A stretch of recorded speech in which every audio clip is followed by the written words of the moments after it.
Innal hamdalillah nahmaduhu wa nasta'inuhu wa nastaghfiruh wa na'udzu billahi min syururi anfusina wa min sayyiati a'malina. May yahdihillahu fala mudhillalah wa may yudlil fala hadiyalah. Asyhadu an la ilaha illallah wahdahu la syarikalah wa asyhadu anna Muhammadan abduhu wa rasuluh amma ba'du. Hadirin kaum muslimin, ikhwatu iman rahimakumullah. Alhamdulillah kita memuji Allah dan bersyukur kepadanya atas limpahan nikmatnya yang sangat besar dan sangat banyak kepada kita semuanya. Mudah-mudahan kita bisa menjadi hamba Allah yang bersyukur, yaitu mempergunakan segala nikmat yang diberikan kepada kita untuk melaksanakan ketaatan dan ibadah kepada Allah Subhanahu wa taala. Salah satu nikmat Allah yang kita terima pada malam ini adalah kesempatan dan kemampuan yang Allah berikan kepada kita sehingga kita mampu untuk menyisihkan sebagian waktu kita untuk sengaja berikhtiar malam ini melakukan kegiatan thalabul ilmi dengan harapan semoga mendapatkan tambahan ilmu yang bermanfaat untuk meningkatkan iman dan takwa kita kepada Allah Subhanahu wa taala. Hadirin rahimakumullah, pada kajian rutin pekan yang kedua sebagaimana yang telah kita agendakan adalah pembahasan atau kajian hadis-hadis Nabi dari kitab At-Taj. Dan pada malam ini sampai kepada Al-Babus Salis, bab yang ketiga, yang judulnya adalah Fi Fado Iridin, membicarakan tentang keutamaan agama. Yang dimaksud tentu keutamaan Islam dan keutamaan orang yang memeluk Islam. Nah, sebelum disampaikan hadis-hadis Nabi terkait dengan fadilah agama atau fadilah Islam, ditampilkan sebagai mukadimah dua buah ayat Al-Quran yang sudah kita kenal dan kita hafal. Tidak ada salahnya saya bacakan lagi ayatnya.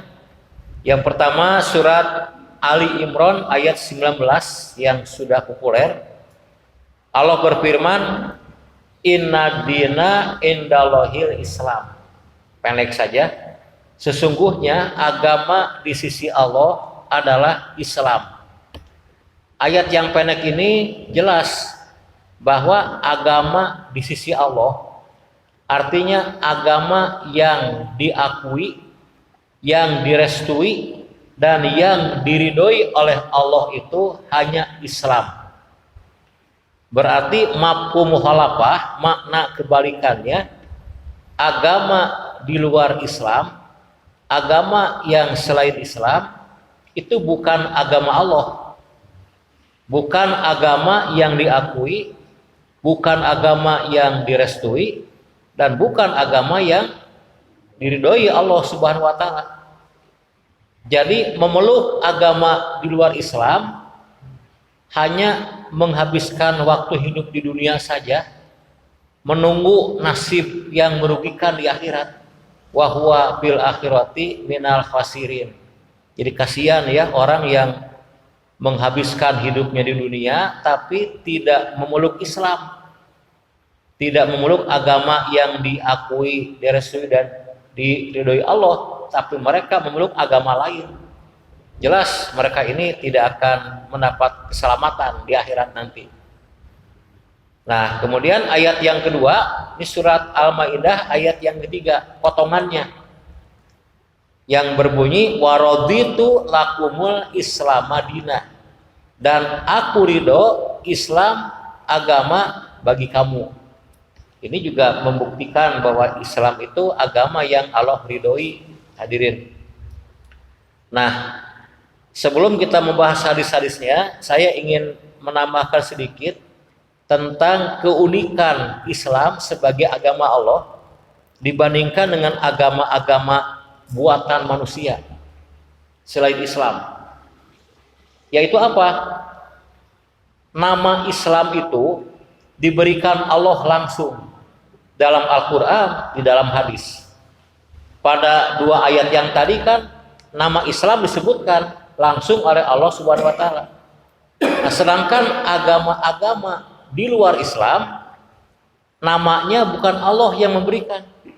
Siapa? Para pengikutnya. Ini yang pertama. Keunikan yang kedua, nama Islam itu bukan nama orang, bukan nama tempat. Berbeda dengan agama-agama di luar Islam. Namanya itu biasanya diambil dari nama orang, tokoh, pendiri yang membawa agama itu. Ya, misalkan agama Kristen, Pak, itu dari Yesus Kristus kan. Dari nama Yesus Kristus yang dianggap sebagai pendiri dan pembawa agama itu, bahkan dianggap sebagai Tuhan kan oleh penganutnya. Kemudian ada lagi agama Buddha. Buddha itu dari Buddha Siddhartha Buddha Gautama. Nama agama itu adalah nama tokohnya, nama pendirinya menurut mereka. Agama yang lain Yahudi itu dari kata Yahuda kan. Yahuda itu salah satu anaknya Nabi Yakub alaihissalam. Nah, kemudian ada juga nama agama itu dari nama tempat. Tempat agama itu lahir atau berkembang. Agama Hindu kabarnya dari kata Hindustan, sebuah tempat di India di mana agama itu mulai muncul dan lahir dan berkembang. Ada lagi misalkan Nasrani, katanya dari kata Nazaret, Pak, tempat lahirnya Nabi Isa di Timur Tengah dan sebagainya lah. Sedangkan Islam, nama Islam itu bukan dari nama orang. Kalau dari nama orang mungkin agama Muhammadanisme, agama Muhammad. Ada Muhammadiyah ya, bukan agama, itu mah ormas keagamaan. Ahmadiyah itu bukan Islam kan, itu mah dari penyimpangan lah. Kemudian Islam juga bukan dari tempat. Kalau dari tempat mungkin agama Makkiyah atau Madaniyah atau Arabia, bukan. Islam kan di Makkah, di Madinah, di Arab Saudi. Nama Islam itu bukan nama orang, bukan nama tempat, tapi dari kata aslama yuslimu islaman, itu masdar, Pak. Masdar dari kata aslama yuslimu islaman, yang artinya adalah berserah diri kepada Allah Subhanahu wa taala.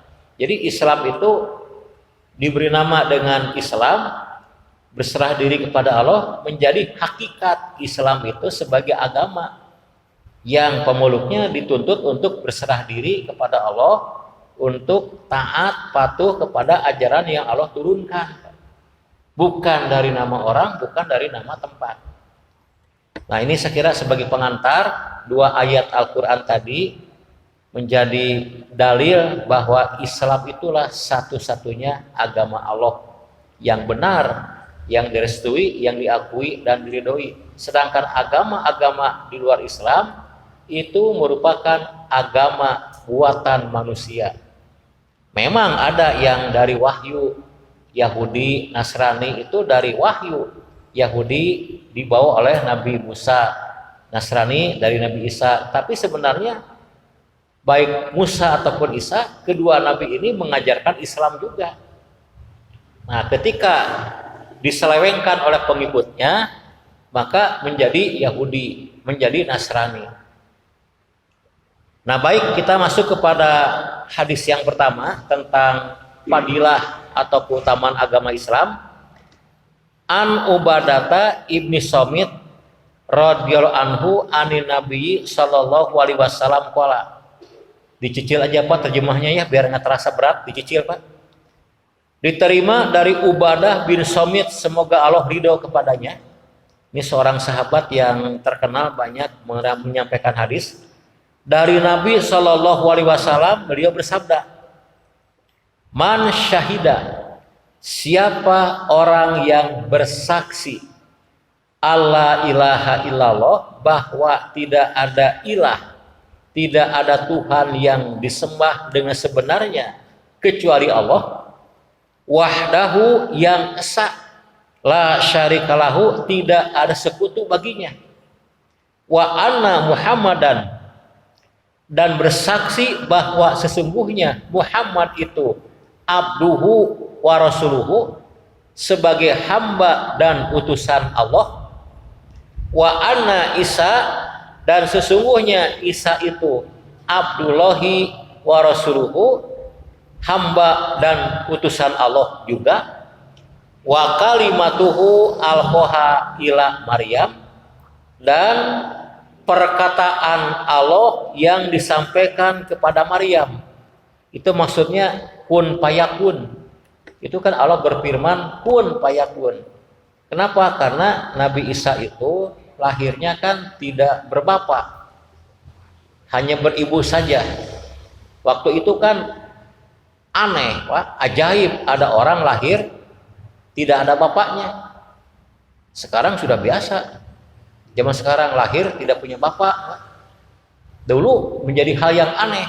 Nah, disebutkan bahwa kelahiran Nabi Isa itu memang di luar kebiasaan. Melalui proses Allah berfirman, kun, jadilah bayi itu, payakun, maka jadilah. Maka lahirlah bayi yang dari ibunya tanpa melalui bapak. Itu Nabi Isa alaihissalam. Wa ruhu minhu, dan ruh darinya. Maksudnya ruh yang dari Allah ditiupkan ke dalam rahim Maryam. Itu tanpa melalui proses pembuahan ya dari bapaknya. Wal jannata hakun, dan mengakui bahwa surga itu adalah hak, benar, benar ada. Sekarang surga sudah ada, tapi belum ada penghuninya. Kita belum bisa, Pak, masuk surga. Paling-paling sekarang kita pendaftaran lah, registrasi. Dengan mengisi pendaftaran, nanti masuknya setelah di akhirat nanti. Wan naro hakun, dan neraka itu hak, ada, benar adanya, sudah ada sekarang, tapi belum ada pengisinya. Dan jangan coba-coba kita daftar, Pak, janganlah ya.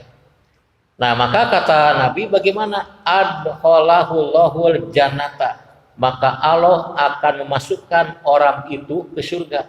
Orang yang mana? Orang yang bersaksi bahwa tidak ada ilah kecuali Allah yang esa, tidak ada sekutu, yang bersaksi Muhammad sebagai hamba dan utusan Allah, yang bersaksi Isa juga hamba dan utusan Allah, dan perkataan Allah yang ditiupkan ke dalam rahim ibunya, kun payakun, dan mengakui surga itu benar, neraka benar, maka orang itu akan Allah masukkan ke surga. Ke surga. Ala makana alaihi minal amal, sesuai dengan amal yang ia kerjakan. Hadis ini riwayat Imam Bukhari, Imam Muslim, At-Tirmidzi, kemudian Imam Ahmad, Ibnu Hibban, dan yang lainnya masih ada. Hadis sahih yang derajatnya sangat kuat ya, Bukhari Muslim yang meriwayatkan. Ayat iman rahimakumullah, hadis ini harus dipahami dengan benar, dengan benar. Jangan sampai membawa kita kepada optimisme yang tidak beralasan. Jadi begini kan, tuh kan yang penting mah bersaksi ke surga itu bukan beramal. Kan tidak ada sholat, gak ada puasa, zakat, haji, nggak ada. Yang penting mah bersaksi aja dengan akidah yang benar, mengakui bahwa tidak ada ilah kecuali Allah, Muhammad utusan Allah, Isa juga utusan Allah, surga benar, neraka benar, ke surga. Nah sebenarnya ada lanjutannya, ala makana alaihi minal amal, sesuai dengan amal yang dikerjakannya. Jadi dituntut untuk beramal juga, hadirin. Tapi berapapun amal soleh yang dikerjakan, berapapun banyak dosa maksiat yang dikerjakan, Kalau ia bersaksi yang tadi dengan benar akan masuk surga. Kok bisa begitu? Ya, ini sama halnya dengan hadis Nabi Pak yang terkenal tentang talqin Pak. Kan kalau orang sedang menghadapi kematian di ujung kehidupannya, kita datang menjenguknya, diperintahkan untuk mentalkin apa ya? Lakinu mautakum la ilaha illallah. Talkinkan, bimbinglah orang yang sedang sakaratul maut dengan kalimat la ilaha illallah. Dengan harapan bagaimana? Man kana akhiru kalamihi la ilaha illallah dakhala jannah. Kan begitu Pak ya? Siapa orang yang akhir hayatnya mengucapkan kalimat la ilaha illallah, maka ia masuk surga. Tapi kalau kita jumpa dengan orang sakit biasa, jangan Pak, jangan dibimbing kalimat itu. Ini kalau orangnya sakit parah, sakit keras yang tidak ada harapan sembuh, baru. Tapi orang yang kita punya teman, kenapa kamu batuk, pilek, pusing, coba baca la ilaha, jangan Pak. Itu sama dengan mengajak orang mati Pak. Jangan la ilaha illallah. Ini bagi orang yang menghadapi sakaratul maut. Nah ini hadis-hadis yang kesannya gampangan Pak, gampangnya ke surga, tinggal la ilaha illallah, tinggal yakin aja lah Allah itu disembah, Muhammad itu nabi, neraka ada, surga ada, ke surga. Nah di sini kita harus memahami Pak hadis-hadis lain terkait dengan masuk surga. Jadi kesimpulannya benar Pak, setiap muslim akan masuk surga, tapi dengan 3 kemungkinan. Nah 3 kemungkinan, 3 kemungkinan cara masuk surga. Pertama, ya dukuluna jannata bi ghairi hisab, masuk surga tanpa hisab. Hisab itu proses perhitungan amal Pak. Ditimbang, dihitung amal baik dan amal buruknya, pahala dan dosanya dihitung. Hisab itu cukup pelik, cukup lama. Nah ada orang yang masuk surga tanpa hisab. Nah, siapa mereka Pak? Itu dalam hadis disebutkan orang yang masuk surga tanpa hisab itu jumlahnya 70.000 orang. Waduh, kita bagaimana, banyak saingan ya. Nabi Pak, para sahabat seluruhnya, para tabi'in, para ulama hadis, ulama fikih, ulama tafsir, ulama akidah, dan ulama yang lainnya, orang-orang soleh dari zaman ke zaman, orang yang syahid. Wah banyak ya. Kita masuk ke yang 70.000 Pak, muhajirin ini. Nah ada lanjutan hadisnya Pak dalam versi lain. Setiap orang yang 70.000 itu menarik 70.000 orang lain. Oh, jadi lumayan Pak. Nah, agak optimis lah. Jadi kalau dikalikan berapa? 70.000 kali 70.000. 7 kali 7 49, nolnya 8. Itu 4 miliar 900 juta. Kurang 5 miliar kurang dikit. Ya 4,9 miliar itu orang yang ke surga tanpa hisab. Mudah-mudahan ya jamaah kita masuk Pak semuanya. Masuk dalam kelompok itu. Walaupun tidak ikut BPJS Pak. Walaupun belum divaksin yang ketiga Pak, masuklah. Mudah-mudahan Pak itu 4,9 miliar. Nah ini alhamdulillah kalau masuk ini. Nah yang kedua, kategori yang kedua, ada orang masuk surga itu dengan hisab, dengan perhitungan yang cukup pelik, cukup lama. Ada yang lama, ada yang sederhana, ada yang sebentar, bergantung kepada amal masing-masing hadirin. Tapi akhirnya ketika dihisab, diponis masuk ke dalam surga. Fa amma man saqulat mawazinuhu fahuwa fi isyati radiyah, itu Pak. Jadi orang yang lebih berat timbangan kebaikannya itu akan mendapat kehidupan yang memuaskan. Masuk surga langsung. Nah, kalau kita masuk kategori yang ini Pak, lumayan lah. Lumayan Pak, bukan lumayan sekali ya, bahagia. Nah, ada yang ketiga.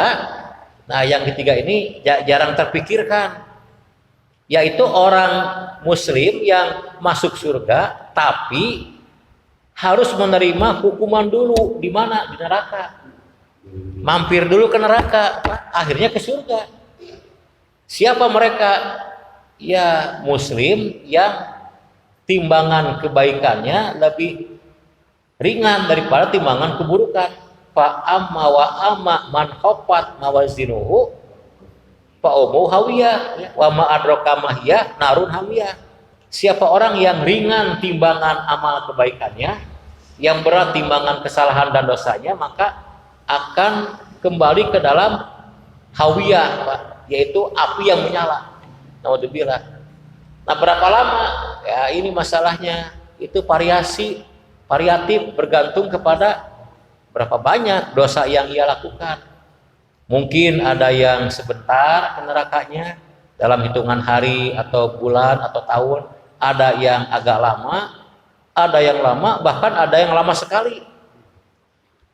Hadirin, saya baca dalam kitab Akidah Islam karya Syed Sabiq dalam bab akhirat, disebutkan di sana ada hadis yang panjang, yaitu tentang orang yang terakhir masuk surga dan terakhir keluar dari neraka. Itu muslim. Kalau orang kafir itu kekal kan di neraka, kekal, nggak akan keluar lagi. Tapi kalau orang muslim yang bermaksiat, yang banyak dosa, kurang amalnya, itu ke neraka dulu. Nah, ada orang yang terakhir masuk surga dan terakhir keluar dari neraka. Mudah-mudahan bukan jamaah kita, Pak. Bukanlah, itu mah bukan level kita, Pak ya. Mudah-mudahan lah. Itu terakhir sampai merangkak, jatuh lagi, sampai gosong, Pak. Badannya gosong, putih, hitam kelam. Akhirnya ke surga. Di surga dibersihkan. Itu kebayang begitu ke surga ketemu dengan teman-temannya kan. Ditanya, kemana aja kamu? Wah, ke neraka dulu, saya terakhir ya. Kurang amal, banyak dosa. Nah, ini boleh jadi hadirin sekalian, hadis-hadis ini, Pak, itu mencakup semua orang muslim yang ke surga. Cuman 3 kemungkinan. Itunya kategorinya kan. Jadi kalau asal ke surga saja, ya sederhana. Tapi kalau ingin ke surga tanpa hisab, ini butuh perjuangan yang tidak mudah, Pak. Nah, kita tiap malam Senin datang ke sini teh perasaan ingin ke surga, Pak ya, tanpa hisab. Beda kicipna kan, Pak. Ingin ke surga tanpa hisab. Ya kalau ke surga saja, Pak, main-main aja di luar, main-main, Pak. Mabuk. Silakan ya, mabuk-mabukan, mencuri ke surga. Cuman khawatir terakhir. Yang tadi terakhir mungkin udah puluhan, mungkin ratusan, mungkin ribuan tahun dia di nerakanya. Ini ada yang menarik hadirin tentang kenapa ya orang itu hidup di dunia itu hanya 70 tahun, tapi disiksa di neraka sampai ribuan tahun, bahkan kekal abadi orang kafir. Ada yang bertanya tentang keadilan Allah di mana? Kabarnya Buya Hamka itu pernah ditanya oleh seorang pendeta, bagaimana Buya Islam itu meletakkan tentang keadilan ilahi? Apakah adil orang yang hidupnya puluhan tahun dihukum di neraka sampai ribuan tahun, bahkan kekal? Kan nggak seimbang dengan umurnya di dunia. Mestinya sesuai umurnya lah. Kalau ia kafir 70 tahun, 70 tahun di nerakanya, jangan sampai ratusan ribuan tahun. Tidak adil. Nah, Hamka menjawab begini, saya bertanya sebaliknya, apakah adil kalau ada orang di dunia berbuat baik baru beberapa jam di surga kekal abadi? Adil sekali kan? Di zaman Nabi kan ada seorang laki-laki yang masuk Islam. Hari itu masuk Islam, sorenya dia pergi, Pak, ke medan perang, syahid, masuk surga kata Nabi. Belum sehari muslim ke surga, langsung. Kita udah puluhan tahun, insya Allah masuk juga, Pak. Nah, ini berarti baru sehari menjadi muslim ke surga sepanjang masa kekal abadi. Itu kan luar biasa. Itu yang jawaban pertama. Jawaban yang kedua kata Buya Hamka, tapi semuanya kan udah diberitahu sekarang. Diberitahu orang yang beriman, beramal soleh, walaupun singkat hidupnya, dia akan mendapat surga yang kekal abadi. Orang kafir yang hidupnya singkat tapi kafir sampai mati ke neraka kekal abadi. Udah diberitahu sekarang, pilih yang mana? Kalau orang yang sehat akalnya, normal jiwanya, pilih masuk surga. Kalau pilih neraka itu berarti pilihannya geus teu kuat hayang ka neraka, mangga nyangakeun ya, kira-kira begitulah dia.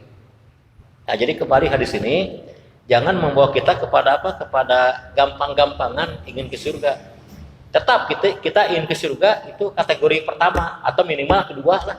Jangan mampir ke neraka dulu. Jadi ini akidah kan? Akidah yang harus melahirkan amal soleh dan ibadah. Coba kita baca lagi Pak ya. Man syahida alla ilaha illallah. Siapa orang yang bersaksi bahwa tidak ada Tuhan yang disembah dengan sebenarnya kecuali Allah. Berarti orang ini menyembah Allah, beribadah kepada Allah. Bukan hanya mengakui saja Pak. Kemudian mengakui bahwa Muhammad hamba dan utusan Allah. Kalau mengakui Muhammad hamba utusan Allah, dia harus mengikuti jejak langkah Nabi. Bagaimana Nabi beribadah, bagaimana Nabi bermuamalah, dia ikuti. Kemudian meyakini Isa sebagai hamba Allah dan utusannya. Jelas di sini hadirin, Islam itu memuliakan Nabi Isa itu sebagai hamba Allah dan utusan Allah. Itu yang benar kan? Orang Yahudi keterlaluan. Mereka memvonis Isa itu sebagai anak durhaka, anak haram. Ibunya kan Maryam, hamil tanpa menikah. Jadi sebagai anak haram, orang Yahudi. Orang Nasrani sebaliknya mengangkat Isa ke tempat yang tidak layak. Karena lahir tanpa bapak berarti bukan manusia, ini mah Tuhan. Tuhan. Maka menjadi Tuhan oknum yang ketiga atau kedua ya, pokoknya oknum ketuhanan yang disembah oleh mereka. Padahal kalau kita lihat Nabi Isa itu kan tidak punya bapak, punya ibu. Coba Nabi Adam, bapak nggak punya, ibu nggak punya, lebih layak jadi Tuhan Nabi Adam. Kenapa Nabi Adam tidak dituhankan? Kenapa Isa dituhankan? Harusnya mikir Pak. Itu kan dengan kekuasaan Allah kan, dengan kun payakun itulah. Jadi Allah menciptakan Isa tanpa bapak itu tidak aneh. Lebih aneh lagi Adam tanpa bapak tanpa ibu. Allah itu maha kuasa. Nah kemudian tentang surga itu benar, neraka itu benar, ini menjadi harga mati keyakinan kita Pak. Surga itu ada, neraka itu ada.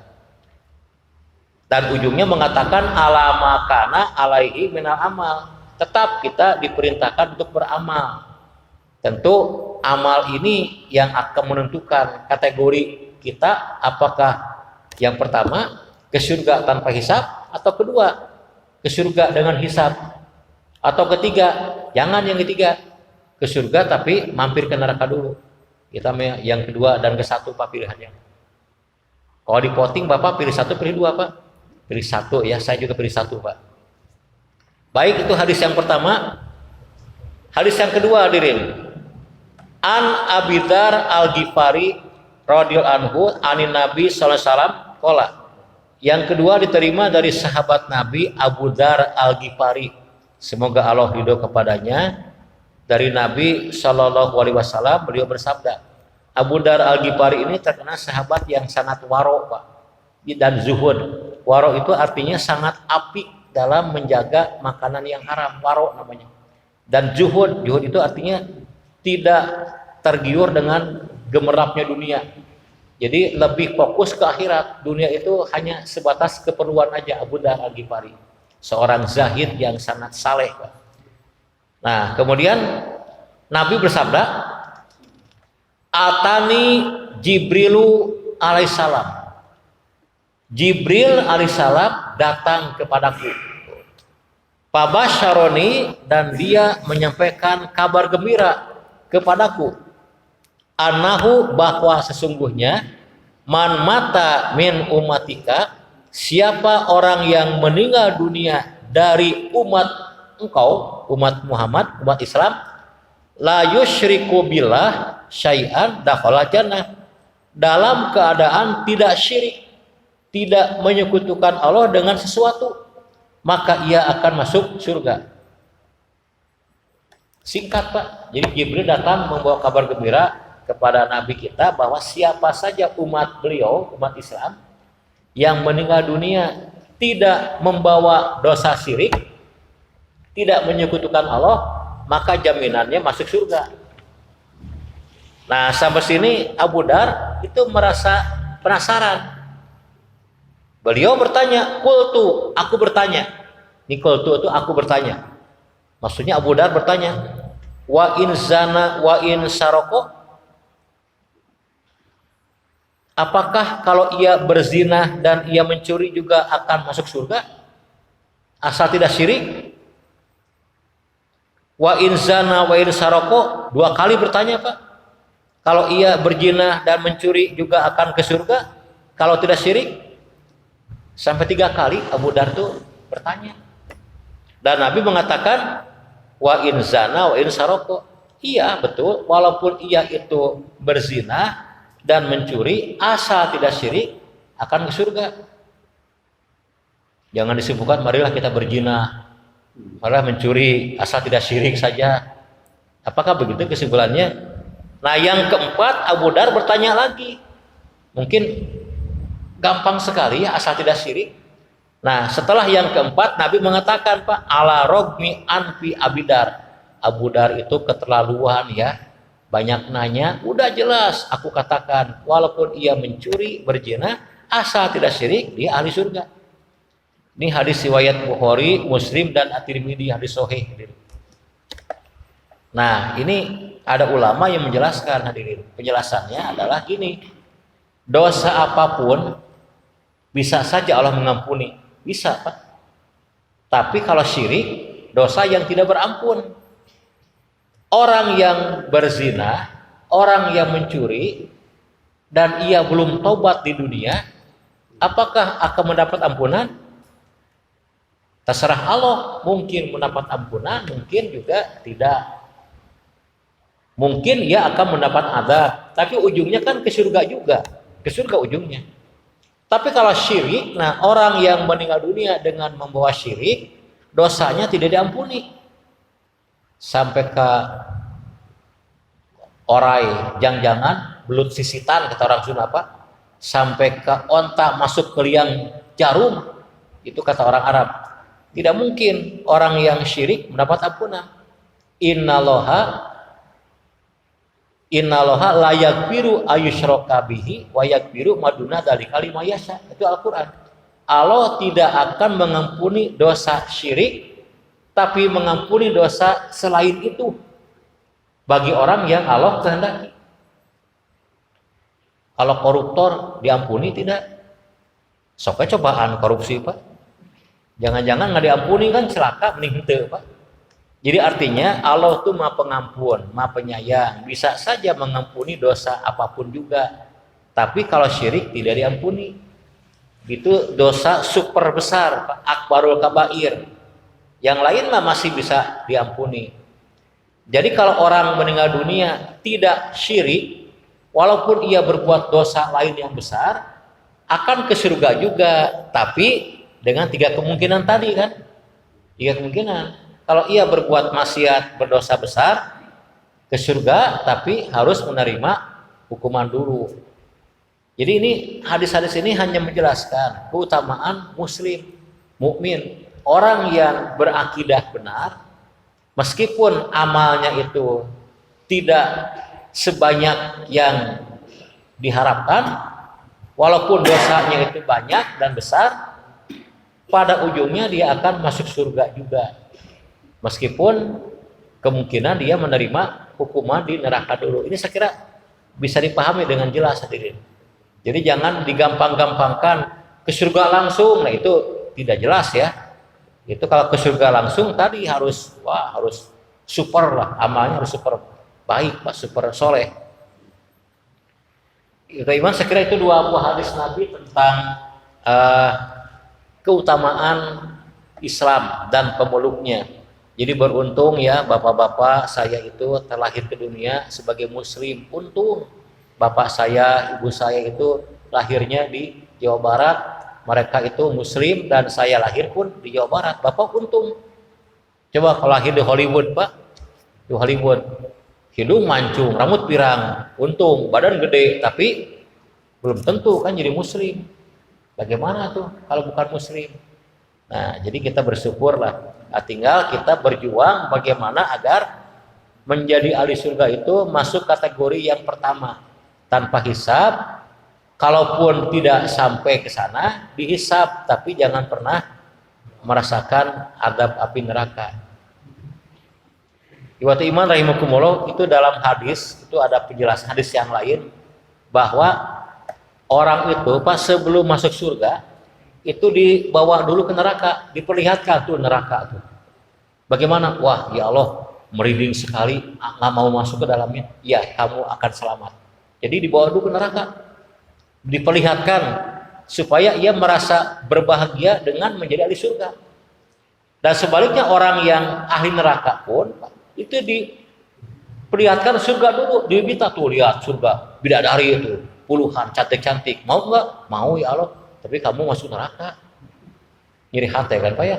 Nah, ini jadi itu ahli surga sebelum masuk surga itu melihat neraka dulu, biar ia lebih merasakan nikmatnya surga. Dan orang yang akan ke neraka pun dibawa melihat surga dulu supaya merasakan betapa pedihnya masuk neraka, menyesal kenapa dia tidak masuk ke surga kan. Nah, ini kita bicara surga dan neraka itu bukan hayalan, bukan utopia, tapi kenyataan yang akan dialami oleh kita semua hadirin. Hanya menunggu waktu saja. Berapa lama waktunya? Walau alam. Pokoknya kalau usia kita tinggal berapa tahun lagi Pak? Ya contohnya, jangan dibuat contoh, nggak enak Pak ya. Misalkan ada bapak yang usianya tinggal setahun lagi, akan lama lagi, itu akan merasakan surga Pak. Ini akan lama lagi. Karena begitu orang meninggal dunia, itu tidak lama terasa bagi orang beriman. Di alam barzah itu. Walaupun dia meninggal pada zaman Nabi Adam misalkan, tetap aja tidak akan terasa lama. Ia mendapatkan nikmat di alam barzah. Itu hadirin. Jadi ini kita tidak bicara yang muluk-muluk, bukan bicara yang utopia, tapi ini kenyataan yang bakal dialami oleh semua insan, termasuk oleh kita semua. Makanya menjadi ahli surga itu harus menjadi obsesi, menjadi cita-cita yang tertinggi dalam hidup kita, Pak. Itu surga, itulah cita-cita tertinggi kita. Maka kalau sudah ke sana, cita-cita yang lain dianggap kecil. Ingin masa tua punya kolam, masa tua punya kebun, masa tua punya tabungan, bisa piknik, jalan-jalan, happy-happy. Kecil itu Pak. Coba kalau saya ingin ke surga, wah udah yang lain lewat Pak, terlibas dengan masuk ke surga itu. Demikianlah teman-teman barangkali yang bisa disampaikan pada malam ini. Semoga kita menjadi muslim yang beriman dan beramal soleh yang optimal agar menjadi ahli surga kelompok yang pertama tadi, tanpa hisab ataupun dengan hisab tapi tidak pernah dihukum ke neraka dulu. Ya, demikianlah, mudah-mudahan bermanfaat untuk kita semua. Walhamdulillahirabbil alamin. Wassalamualaikum warahmatullahi wabarakatuh.